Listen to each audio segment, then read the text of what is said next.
రామాయంపేట మండలం ఝాన్సీ లింగాపూర్ గ్రామంలో గత కొద్ది రోజుల నుండి విద్యుత్ సమస్యలు ఉన్నందున గ్రామంలో ఉన్న విద్యుత్ సమస్యలపై మాజీ సర్పంచ్ పంబాల జ్యోతి శ్రీనివాస్ మెదక్ ఎమ్మెల్యే డాక్టర్ మైనంపల్లి రోహిత్ దృష్టికి తీసుకుపోయారు.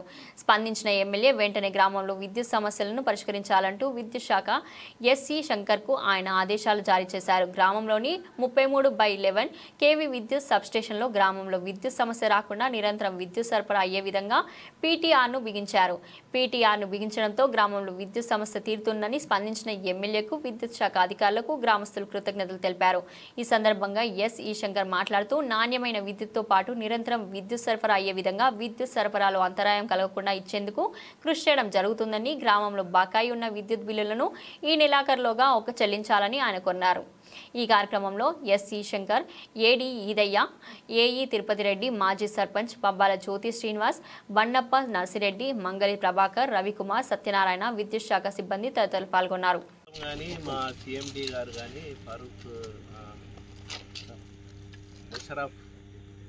కానీ నాణ్యమైన విద్యుత్తు, నిరంతరమైన విద్యుత్తు, తర్వాత ఇంటరప్షన్స్ లేకుండా ఇచ్చే విద్యుత్ కొరకు శ్రమిస్తున్నారు. దాంట్లో భాగంగానే మనకు ఈ ఝాన్సీ లింగాపూర్లో 33/11 కేవీఎస్లో అడిషనల్ 5 MVA పెట్టడం జరిగింది.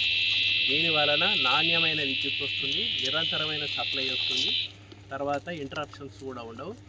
మరి ఈ ఒక్క సబ్స్టేషనే కాదు, మన మెదక్ జిల్లాలో ఇప్పటి వరకు ఒక 9 సబ్స్టేషన్లలో ఇట్లా అడిషనల్ పవర్ ట్రాన్స్ఫార్మర్లు పెట్టడం జరిగింది. అలాగే టౌన్లలో కానీ లేకపోతే విలేజ్లలో కానీ డిస్ట్రిబ్యూషన్ ట్రాన్స్ఫార్మర్స్ కూడా పెట్టడం జరిగింది. ఓవరాల్గా మాత్రం మన మెదక్ జిల్లాలో ఇప్పటి వరకు అయితే అంతగా ఇంటరప్షన్స్ ఉన్న విషయం ఏం లేదు, ఓవర్లోడ్ ఉన్న విషయం లేదు. నాణ్యమైన విద్యుత్ మాత్రం సరఫరా జరుగుతుంది.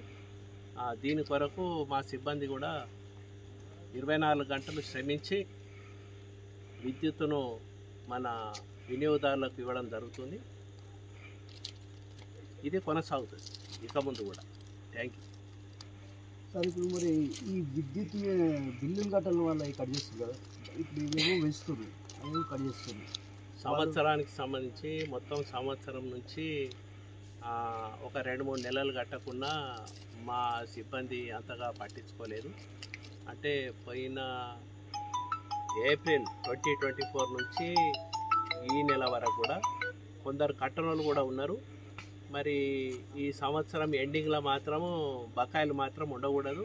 ఇది చివరి నెల కాబట్టి ఈ సంవత్సరానికి సంబంధించి ఆ బకాయిలను కట్టే విధానంలో మనము సాసా యాప్ ద్వారా డిస్కనెక్ట్ చేయిస్తున్నాం.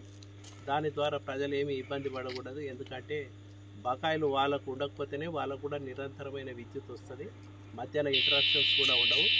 అందుకని వినియోగదారులు ఏ నెలకు ఆ నెల డబ్బులు కట్టే విధానాన్ని అలవర్చుకుంటే అసలు ప్రాబ్లం అనేదే ఉండదు.